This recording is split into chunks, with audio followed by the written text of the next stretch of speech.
Bonsoir et bienvenue dans l'almanach des Fées Célestes. Bonsoir Yasmina, bonsoir à tous.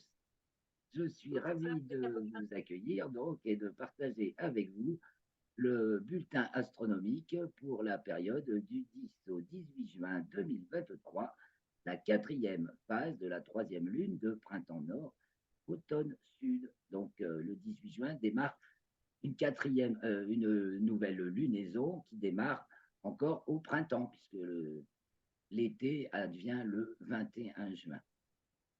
Donc, nous allons parler de tout cela, tout ce que nous allons pouvoir voir et savoir ce que nous ne pouvons pas voir, de ce qui se passe donc depuis le dernier quartier, le 10 juin, jusqu'à la nouvelle lune, le 18. Alors, les grands événements de la semaine, donc, partageons tout de suite la suite. Hein. Partager l'écran, donc voilà. Est-ce que. Non, je crois que c'est. Excusez-moi. Je mets les lunettes. Donc, partager l'écran, partager. Voilà. Alors, j'ai la très grande bonne nouvelle à vous annoncer que j'ai réussi à remettre le site rocastre.org en ligne. Waouh! Enchanté, donc je vais même pouvoir rattraper l'article de la semaine dernière, ce sera peut-être un peu succinct, et poster celui-ci. Je suis contente. Hein. Ah, bien. Ah, Ça non, m'a c'est bien. tracassé pendant une bonne semaine, c'était Ah, bah vraiment oui. la descente au fond du puits, parce que quand même, c'est toute ma publication, tous les thèmes qui sont consultés par beaucoup apparemment, tous les thèmes de toutes les constitutions universelles, donc depuis mars 2023 jusqu'à mars 2024, avec Zodiac, donc que tout le monde n'a pas. Après, si les gens veulent se procurer le logiciel Zodiac pour calculer, pour afficher les thèmes astrologiques dans les 4 référentiels, ils peuvent, bien sûr. Mais on en reparlera tout à l'heure dans les commentaires astrologiques. Pour l'instant, nous sommes dans le bulletin astronomique. Donc, qu'allons-nous voir cette semaine? Eh bien, ça commence par la Lune à son dernier quartier, donc le 10 à 21h31, elle est à son dernier quartier, c'est-à-dire donc qu'elle se lève à peu près au milieu de la nuit. Elle culmine au lever du soleil et se couche vers midi, le midi vrai. Je rappelle qu'on a 2 heures à peu près d'avance sur le soleil. Et donc, quand on est sur le méridien de Paris, on a le midi vrai est à 9 minutes d'avance, en particulier pile poil cette semaine, puisque l'équation de temps qui fait varier l'heure du midi vrai d'une demi-heure à peu près autour de l'heure de votre méridien précise, qui est donc pour le méridien de Paris 9 minutes avant, s'il est 14 heures à la montre, il est 13h51, midi vrai, sur le méridien de Paris. Donc l'équation de temps euh, qui fait varier l'heure exacte du midi vrai par rapport au midi moyen est nul le 13 juin. Donc ce jour-là, le midi vrai à l'heure a lieu à la même heure que le midi moyen. Et plus ça va aller, plus le jour se continue à se prolonger sur le soir et à s'écourter sur le matin relativement, ce qui fait que cette semaine, nous assistons au lever du soleil les plus matinaux de l'année. Et après, début juillet, nous assisterons au coucher de soleil les plus tardifs de l'année. Jusqu'au 21 juin, la durée du jour globalement augmente dans l'hémisphère nord. Disons qu'elle commence à être un peu stationnaire. Et puis à partir du 21 juin, du solstice, cette fois-ci le 22 juin, elle commence à diminuer, mais la durée totale du jour se décale vers le soir. Depuis le début mai, elle était à son minimum, et jusqu'au 27 juillet. Voilà, décalé sur ces jours qui sont très longs et ces nuits qui sont très courtes. Donc le solstice arrive le 21 juin. On regardera à nouveau l'article sur le solstice paru dans les nouvelles de l'IMCCE. Et allons-y pour cette semaine. Alors, donc, le dernier quartier, la Lune est conjointe à Saturne, c'est du moins ce qu'on la voit pas loin de Saturne dans le ciel le semaine, la Lune, elle est donc en quartier, en demi-lune, puis en quartier de plus en plus fin, se levant de plus en plus tard en deuxième moitié de nuit. Et elle va accompagner toutes les planètes qui se lèvent en deuxième moitié de nuit cette semaine. Donc, à commencer par Saturne, le samedi 10 à 0h15, donc en fait la nuit du 9 au 10, le 9 au soir, la Lune est précisément mieux conjointe à Saturne, mais on ne la voit pas loin. Le 10, donc à gauche de Saturne, puis le 11, alors le dernier quartier, pardon, advient le 10 à 21h31. La Lune est alors dans le 20e degré du signe des Poissons, le Soleil des Gémeaux. La Lune est devant la constellation de Verseau et le Soleil du Taureau. Donc, 10 à 21h31, dernier quartier. Dimanche 11 à 11h08, la Lune est conjointe à Neptune. Elle entre dans le signe du Bélier le 11 juin à 15h20. Elle entre dans le signe du Taureau le 13 juin à 20h31 et elle passe à son nœud ascendant, c'est-à-dire de la latitude sud, en dessous du plan de l'écliptique, à la latitude nord au-dessus. Donc, nœud ascendant mercredi 14 à 2h03. Donc, vous voyez, en latitude, elle monte cette semaine et elle monte également en déclinaison. Ça remonte, alors que c'est la dernière phase de la Lune. Mercredi 14 à 7h39, la Lune, toujours, elle est conjointe à Jupiter. Et jeudi 15, elle est conjointe à Uranus à 10h54. Et elle entre dans le signe des Gémeaux vendredi 16 à 3h45. Elle est donc conjointe aux Pléiades, l'amas ouvert des Pléiades, le célèbre des amas ouverts, les 7 sœurs qui visent la Lune de la constellation du Taureau. Donc, qui marque de nos jours le premier degré du signe des Gémeaux. Ce même jour, elle sort des limites zodiacales. Je vous ai dit qu'elle montait en déclinaison, donc elle dépasse la limite maximale qu'atteint le Soleil au solstice de juin, justement, 23 degrés 26 minutes de déclinaison nord. Ensuite, elle est conjointe à Mercure, vendredi 16 toujours à 21h11. Et quand on a beaucoup de chance, enfin, avec un ciel parfait, dès que Mercure se rapproche du Soleil, elle remonte en latitude, et son éclat augmente, on peut avoir une chance le jour du dernier croissant. Claire, reste comme ça, parce que quand tu parles, on t'entend bien, et dès que tu bouges un petit peu, et ben, on entend moins. Ouais, c'est pourquoi. J'arrange ça de suite. J'ai juste oublié un détail, je suis pas chez moi, j'ai oublié m'installer comme d'habitude. Je sors mon micro. Ah oui, excusez-moi alors. Non, mais on entendait bien, mais dès que tu bougeais la tête, et ben, le son était plus bas. Très mal, je m'excuse. Voilà. Est-ce que ça va mieux pour le son? Ben, ça va mieux. Ah, ben, ça devrait. Donc, on en était au dernier croissant de lune, qu'on peut voir Mercure à côté, à sa droite, et peut-être, et pas du tout, mais il faut le savoir, elle est conjointe aussi à Aldébaran. En fait, on a une conjonction Lune-Mercure-Aldébaran, mais Aldébaran est tout en dessous, on risque pas de la voir. Mercure est 4 degrés et quelques au-dessous de la Lune, on peut la voir un petit peu peut-être, et la Lune donc est visible en son dernier croissant le 17 au matin. Et puis, c'est la nouvelle lune, donc lune noire, lune invisible, alignée, c'est alignement Terre, Lune, Soleil, donc on voit pas la lune. À 6h36, dimanche 18. Elle est à ce moment-là, la nouvelle lune, 27e degré du signe des Gémeaux, toujours devant la constellation du Taureau. Et dans la journée du 18, donc à 12h57, 6 heures plus tard, elle entre dans le signe du Cancer, la Lune, et le soir même du 18, nous sommes les heureux bénéficiaires du premier croissant de Lune visible de la nouvelle lunaison, donc un croissant de moins de 1%, 16 heures après la nouvelle Lune, qu'il faut chercher avec un instrument quand même, mais voilà, et possiblement visible, car d'ailleurs, la Lune est justement à sa déclinaison maximale, donc elle est le plus haut possible pour nous, donc ça avantage l'hémisphère nord, bien sûr, pour sa visibilité.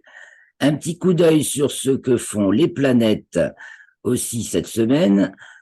Apparaître conjointe à la Lune, je rappelle dans l'ordre Saturne, Neptune, Jupiter, Uranus et Mercure qui se lèvent toutes en deuxième moitié de nuit. Alors, à part ça, qu'est-ce qui se passe avec les planètes? Eh ben, Mercure, bien sûr, d'abord, qui change de signe en géocentrique, après avoir séjourné longuement dans le signe du Taureau, puisqu'elle y avait fait sa rétrogradation. Elle entre maintenant dans le signe des Gémeaux pour y rester jusqu'au 27 juin. Voilà, donc Mercure entre dans le signe des Gémeaux. En héliocentrique, elle est conjointe à Neptune mardi 13. Ensuite, en héliocentrique, elle entre dans le signe du Bélier mercredi 14. Voilà pour Mercure. Ensuite, nous avons Saturne qui fait parler d'elle cette semaine puisqu'elle devient rétrograde au moment de la nouvelle lune. Donc, ça va lui faire dans la semaine d'atteindre un palier de déclinaison maximale, donc par rapport au plan de l'équateur, le plus haut possible par rapport au plan de l'équateur. C'est sud, c'est quand même en dessous du plan de l'équateur, elle est en déclinaison sud. Jusqu'à présent, elle remontait et puis elle va se remettre à descendre. C'est lié à l'inversion de son mouvement, donc, qui se produit le samedi 17 à 19h27, donc 18 heures avant la nouvelle lune à peu près. Et donc Saturne, dans le plan écliptique, elle est donc stationnaire, elle s'arrête elle est à l'est du Soleil, c'est-à-dire à gauche par rapport au Soleil. Elle s'arrête d'avancer, elle se met à reculer, donc elle est rétrograde jusqu'au 4 novembre. Actuellement, elle est dans le 8e degré du signe des Poissons. Elle va revenir jusqu'au 1er degré du signe des Poissons, donc elle reste quand même dans le signe des Poissons par sa rétrogradation. Durant cette rétrogradation, elle reprendra donc son mouvement direct le 4 novembre. Voilà, c'est la première. Chacune des planètes, du coup, dans l'ordre où elles sont conjointes à la Lune, là, va devenir rétrograde dans le courant de l'été. Ah, d'accord. Et ouais, pour l'instant, elles sont toutes directes, donc sauf Saturne qui le devient. Alors, nous avons Uranus qui atteint sa latitude maximale. Donc ça, c'est par rapport au plan de l'écliptique, c'est-à-dire le plan Terre-Soleil. Bon, c'est des toutes petites variations de minutes, mais globalement, elles remontent. Et comme pareil avec les rétrogradations et inversions de mouvement, ben, ça fait aussi varier en latitude et en déclinaison le mouvement des planètes.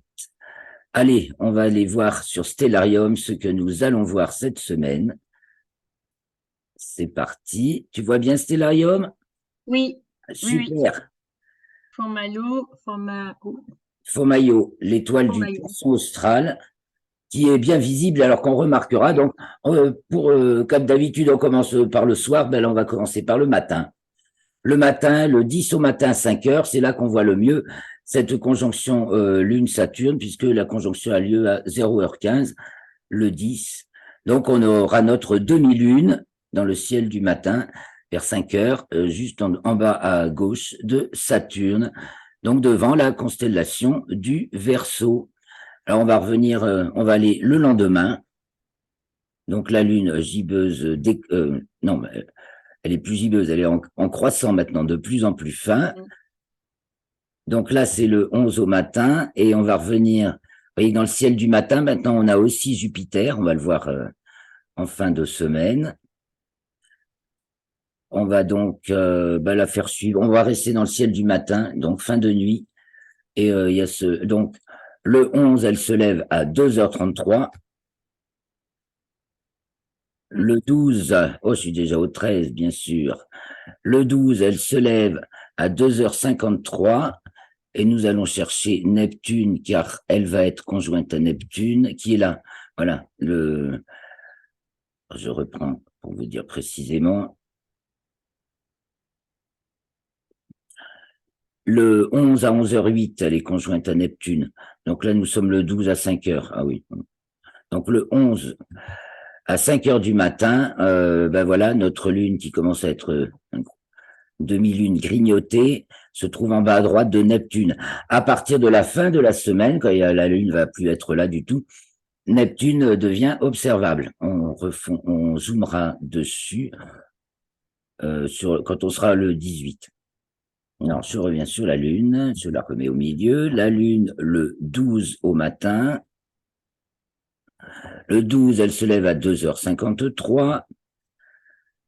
Tiens, j'affiche l'écliptique, ça permet de repérer. D'abord, on voit que les planètes, comme d'habitude, nous tracent l'écliptique, bien sûr. La Lune est en dessous et de jour en jour, elle remonte. Et le croissant est de plus en plus fin. Donc, le 13 au matin, le 14, elle est conjointe à Jupiter, assez serrée. Attention que sur l'image, ma Lune est grossie 4 fois. Donc, en fait, elle ne jouxte pas Jupiter, mais elle est à 1,5 degré à peu près au nord de Jupiter, ce qui fait qu'on la voit quand même, on les voit rapprochés, puis Jupiter est brillante. Après Vénus, c'est Jupiter dans la brillance, qui est en position numéro 2 des planètes, et même dépasse. Donc, Jupiter équivaut à la luminosité. Ah non, Sirius est un peu plus brillante quand même, comme étoile, que Jupiter, comme planète. Donc, le 15 au matin, on va retrouver notre Lune, qui se lève bien sûr de plus en plus tard. Hop, ça va aller trop vite. Le 15 au matin, donc, elle se lève à 3h57 et elle est conjointe à Uranus. Le ciel, là, sur l'image, c'est toujours 5h du matin. Vous voyez, les Pléiades se lèvent, coup d'œil vers 4h20, 4h19. Alors, je reviens sur la Lune, le croissant de plus en plus fin. Donc, le 16, on la voit encore, elle se lève à 4h24. Et le 17, va falloir que j'avance un peu en heure, on va se mettre à 5h30.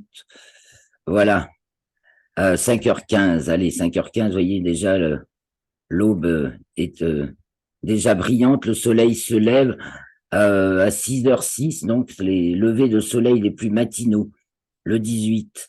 Donc le 17 au matin, jour du dernier croissant, vers 5h20, on peut repérer à peu près la même hauteur dans le ciel, donc le dernier croissant de lune. Alors je grossis un peu peut-être parce que là, et à sa droite Mercure qui se rapproche du Soleil puisqu'elle était à son élongation maximale ouest, donc puisqu'elle est du matin, c'est qu'elle est en élongation ouest. C'était le 4 juin, mais elle augmente en luminosité et pareil, elle monte par rapport au plan de l'écliptique, ce qui fait qu'elle peut se maintenir, pas pour le nord de la France, mais au sud, avec un bon horizon et des jumelles. Ce spectacle est accessible si le ciel est dégagé. Voilà, alors ça, c'est le ciel du matin, n'est-ce pas? Alors, voyez, donc, dans le ciel du matin, on a Capella du Cocher, parmi les brillantes, qui remonte. Et on va maintenant tourner à l'envers. On est le 18, ça tombe bien, on va aller voir le ciel le soir du 18. On va d'abord, on va tourner, on va refaire la nuit en mode d'heure en heure en remontant le temps.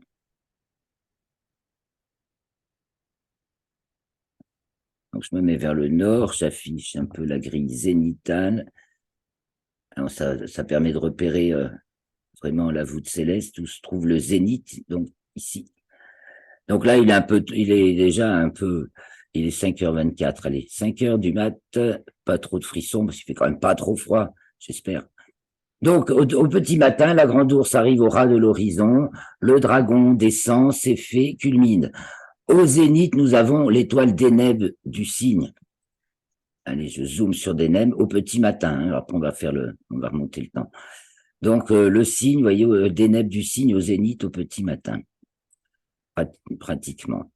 Donc, en fin de nuit, se couche Hercule, Véga déjà, bien sûr. Enfin, on voit passer Véga dans le ciel toute la nuit avec le grand triangle de l'été. Donc, Véga, Deneb et Altaïr.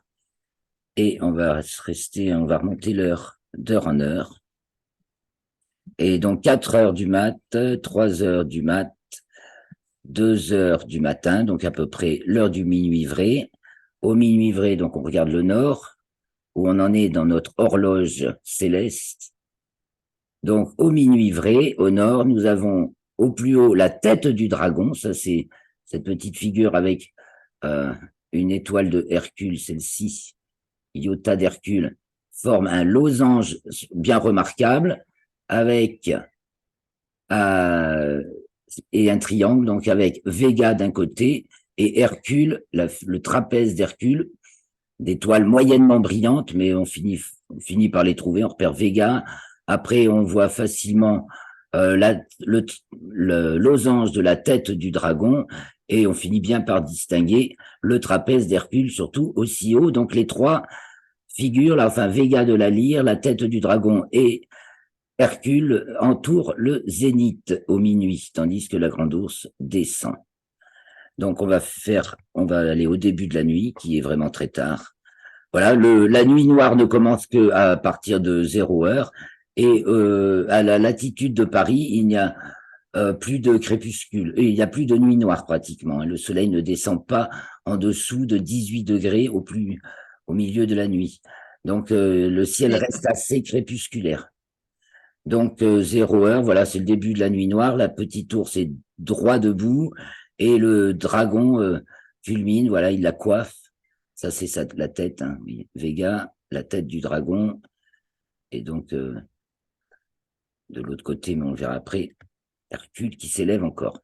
Donc à 0 heure, revenons à 23 heures pour voir nos planètes ensuite du côté du couchant. Donc 23 heures, quand la nuit commence, quand même, voilà, la petite ours dressée sur sa queue, la grande ours qui plonge, elle est au nord-ouest, elle plonge vers le sol. À sa gauche, on repère bien le lion, voilà, et donc le lion est à l'ouest en début de nuit. Et ce qu'on va évidemment briller en premier, bien entendu, c'est Vénus. Alors j'enlève un peu Vénus, bien sûr, très brillante, même son éclat s'accroît. Sa présence dans le ciel commence à diminuer. Ça y est, elle est passée elle aussi, elle était à son élongation maximale le 4 juin. Donc elle, c'est élongation est. Et comme les jours augmentent déjà, voilà, sa présence dans le ciel avait déjà commencé à diminuer, même au moment du 4 juin, où elle en était à sa théoriquement plus longue période de visibilité. Donc, elle est dans le ciel pas encore près de 4 heures après le coucher du soleil, 3 h 30. Et de soir en soir, donc, là il est 23 heures, elle se rapproche de Mars. Elles seront conjointes le 1er juillet. Mars, donc, est bien moins brillante, mais néanmoins rougeoie toujours, on la repère facilement. Les deux sont devant la constellation du Cancer. Ah non, on remonte. Je reviens. Il est, allez, 22h40, à peu près. Voilà. 22h40, on les voit déjà et on voit Régulus du Lion. Donc, tout ça sur le couchant à l'ouest. Et au sud, en début de nuit, on a oublié de regarder ce qui culminait quand même. Donc, on a au sud, en début de nuit, ben, on a déjà, c'est la Balance pratiquement qui culmine, la constellation de la Balance. On voit Antares du Scorpion sud-est qui est levé, le Scorpion est levé bien sûr. Et ce qui passe au méridien haut et remarquable, c'est Arcturus du Bouvier qui vient de passer à sa culmination à 22h29 le 16 juin. Là. Voilà pour ce petit tour du ciel. Non, alors du coup, à l'est, en début de nuit, on n'a pas regardé ça. Eh bien, le grand triangle de l'été s'élève. Donc, Vega de la lyre, Deneb du cygne, qui va passer au zénith à la fin de la nuit, et Altaïr de l'aigle. Et au-dessus de Vega, donc on peut trouver le trapèze d'Hercule. Et ensuite, on va remarquer, brillant très fort, donc Arcturus du Bouvier. Je reviens vers le sud. Arcturus du Bouvier, qui se trouve dans le prolongement formé par la queue de l'ours, qui est au nord-ouest. Donc vous avez la grande ours, là je regarde côté sud-ouest, vous suivez l'arc formé par la queue de l'ours, vous tombez sur Arcturus du Bouvier et Spica de la Vierge.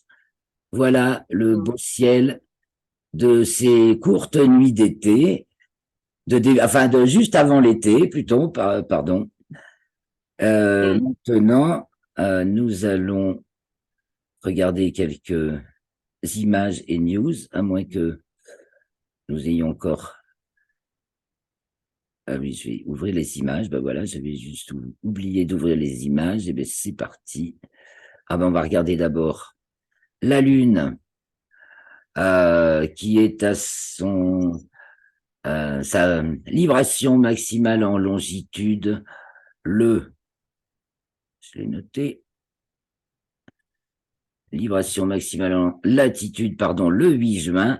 Et ce soir-là, cette deuxième partie de nuit-là, on peut donc observer le coucher du soleil, connexion Internet instable, sur la mer des îles, en fait, Mare Insularum, c'est la mer des îles. Donc, vous voyez, le 8, elle est en croissant, on la voit en deuxième moitié de nuit.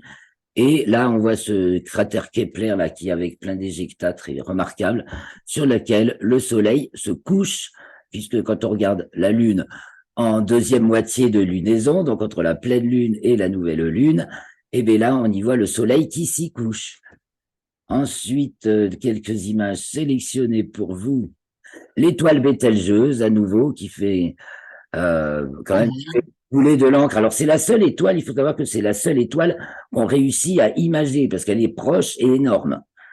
Parce que toutes les autres restent... Enfin, maintenant, avec James Webb Telescope, c'est en train de changer.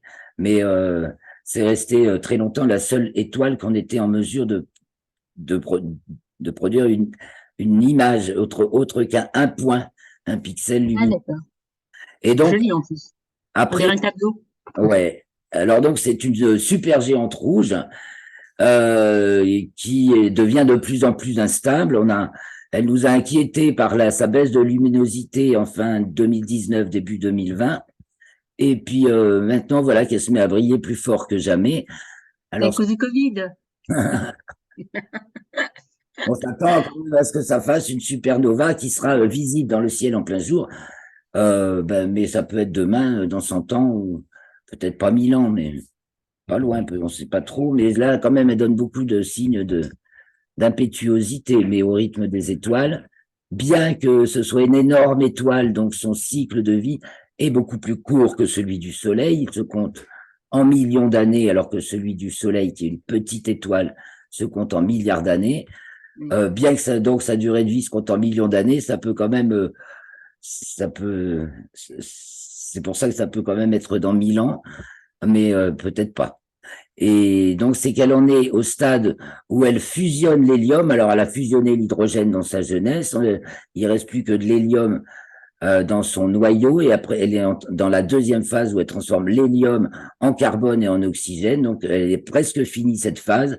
Et c'est pour ça que c'est là le stade critique où elle peut, elle va de toute façon finir en supernova un jour ou l'autre.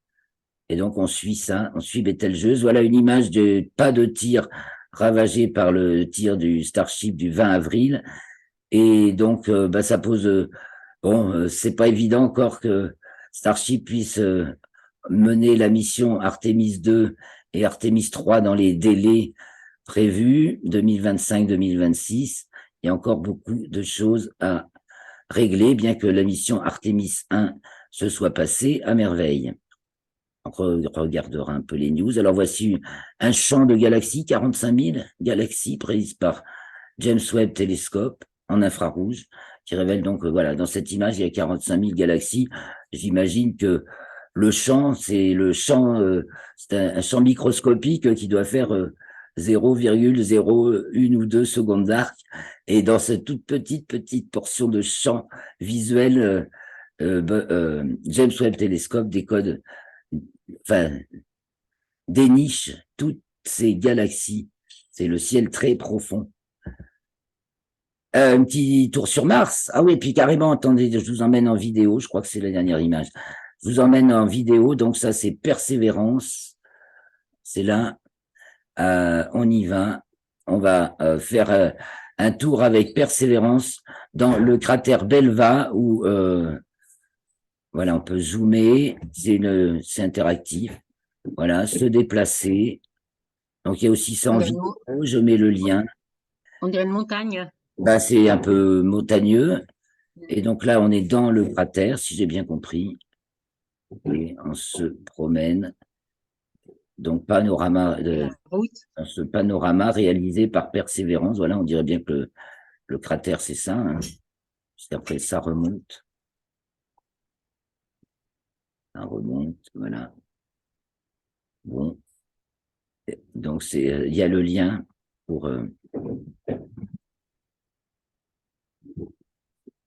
il y a aussi, dans l'article, il y aura le lien pour suivre ça en vidéo aussi, fort intéressant. Donc, c'est très intéressant parce que, eh bien, c'est pareil, je crois qu'on y trouve des preuves de présence d'eau. Et alors, cette histoire de l'eau, c'est aussi un problème. Ça inquiète. Alors, sur la Lune, l'histoire de l'eau inquiète la NASA parce que les Chinois envisagent d'aller aussi sur la Lune. Là, je vous mets les astronews de planetastronomie.com parce qu'on va finir avec ça. Les Chinois envisagent d'aller aussi sur la Lune, évidemment au pôle Sud aussi, parce que c'est là, apparemment, il y a plus de possibilités de se fabriquer de l'eau, enfin la présence d'eau, et donc ça inquiète la NASA. Et les Chinois n'ont pas signé un accord sur l'espace qui prévoit que le libre partage, la libre assistance, c'est le traité de l'espace, je crois, de 1956, et ils l'ont toujours pas signé. À suivre. D'accord. Donc là, je vous présente les Astronews de Jean-Pierre Martin, qui est qui résume très bien, qui est très pédagogique et qui a toujours les meilleurs scoops. Donc, il nous fait d'abord part des conférences, Pulsar et OG, c'est quoi ces ogres-là? C'est, je sais plus. Objet, Pulsar, voyons. C'est quoi déjà les OG? Je me souviens plus moi-même.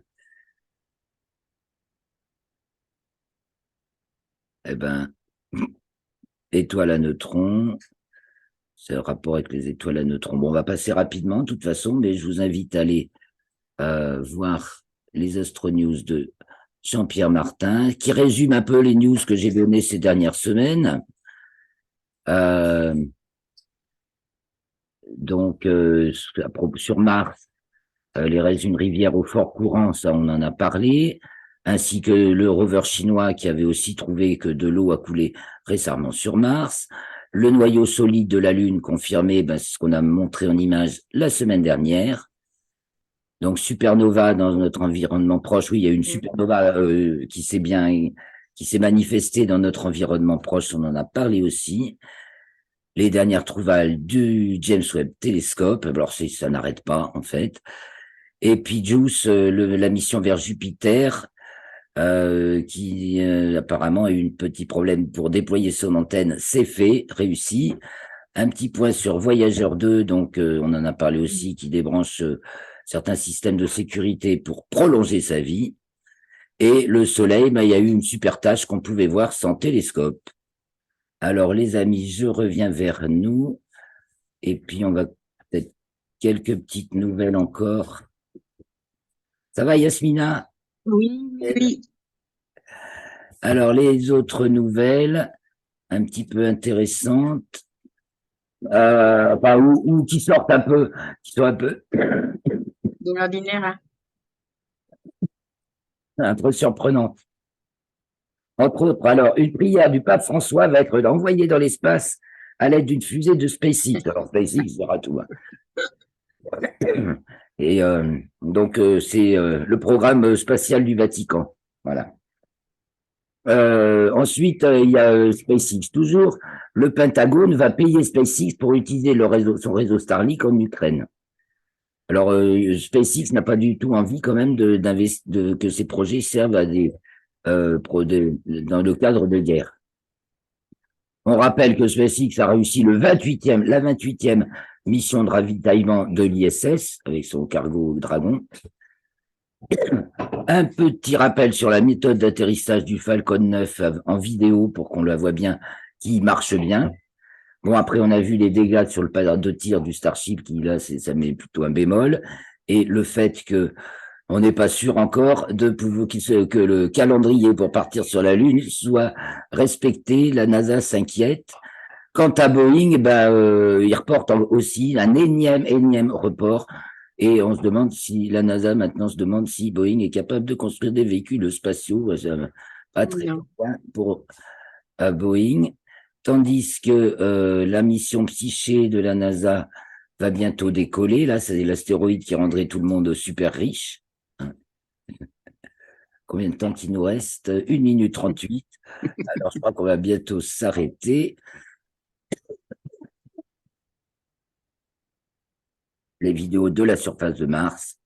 Voilà. Et les Russes qui ont relancé une mission lunaire avec un robot qui va se poser sur la Lune. Et donc avant, c'était l'Union soviétique, la dernière en 1976. Et là, donc maintenant, c'est Luna 25 par les Russes qui va à nouveau, comme les missions Luna de l'Union soviétique, se poser sur la Lune. Son lancement était prévu en juillet, reporté en août.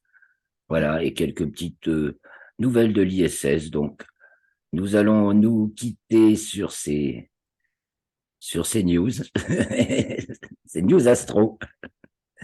Et puis, on va se retrouver la semaine prochaine pour attaquer la nouvelle lunaison. On parlera particulièrement du solstice. Et pour dans pas longtemps, à 19h, pour les commentaires astrologiques, si tu veux bien aussi m'y rejoindre, Yasmina. Pas de souci. Et ben donc, bisous à tous. Merci. Au revoir tout le monde. Au revoir Claire. Petit abonnez-vous si ce n'est déjà fait et merci de vos contributions. À très bientôt. Au revoir.